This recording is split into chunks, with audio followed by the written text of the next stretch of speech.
E T V Bharat Urdu میں آپ کا خیر مقدم ہے۔ نیوز ٹائم کی اہم خبریں۔ کووشیلڈ ویکسین کے مضر اثرات کی جانچ کے لیے سپریم کورٹ میں درخواست دائر کر دی گئی ہے۔ درخواست میں سپریم کورٹ کے ایک ریٹائرڈ جج کی نگرانی میں ایمس کے ڈائریکٹر کی صدارت میں طبی ماہرین کی ایک کمیٹی قائم کرنے کی ہدایت دینے کا مطالبہ کیا گیا ہے۔ دہلی اور NCR کے کئی اسکولوں کو ای میل کے ذریعے بم سے اڑانے کی دھمکی ملنے کے بعد دہلی پولیس نے بڑے پیمانے پر تلاشی مہم شروع کی، لیکن کوئی قابل اعتراض چیز نہ ملنے پر دہلی پولیس نے میل کو جعلی قرار دے دیا اور عوام سے خوف زدہ نہ ہونے کی اپیل کی۔ کرناٹک میں جنسی استحصال کے معاملے پر مودی کی خاموشی پر راہل گاندھی نے کہا کہ نریندر مودی نے ہمیشہ کی طرح خواتین کے خلاف ہونے والے جرائم پر شرمناک خاموشی اختیار کر رکھی ہے۔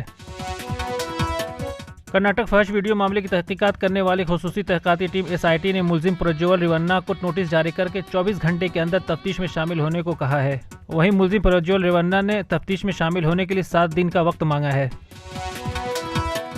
مرکزی وزیر داخلہ امت شاہ نے چھتیس گڑھ میں ایک انتخابی ریلی میں کہا کہ اگر نریندر مودی تیسری بار وزیر اعظم بنتے ہیں تو ہم 2 سال میں نکسلزم کو جڑ سے اکھاڑ پھینکیں گے۔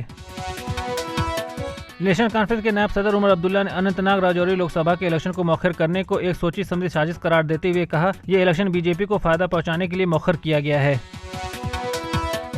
جموں کشمیر کی سابق وزیر اعلیٰ محبوبہ مفتی کی جماعت PDP نے الیکشن کمیشن سے مطالبہ کیا ہے کہ جن افسروں نے اننت ناگ راجوری لوک سبھا کے انتخابات ملتوی کرنے کے متعلق رپورٹ پیش کی ہے اس رپورٹ کو منظر عام پر لایا جائے تاکہ ہم دیکھ سکیں کہ یہ افسر کس طرف ہیں۔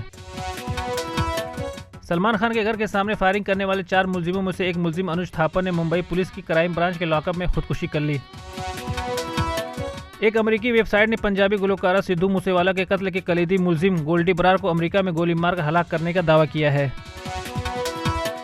GST ریونیو کلیکشن رواں مالی سال کے پہلے مہینے اپریل 2024 میں پہلی بار ریکارڈ 2 لاکھ کروڑ کو پار کرتے ہوئے 2,10,267 کروڑ روپے پر پہنچ گیا، جو اپریل 2023 کے 1,87,035 کروڑ روپے کے مقابلے میں 12.4% زیادہ ہے۔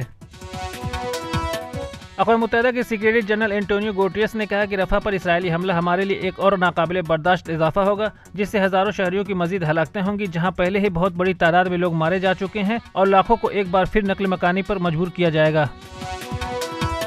افغانستان اور آسٹریلیا نے T20 ورلڈ کپ 2024 کے لیے اپنی ٹیموں کا اعلان کر دیا ہے۔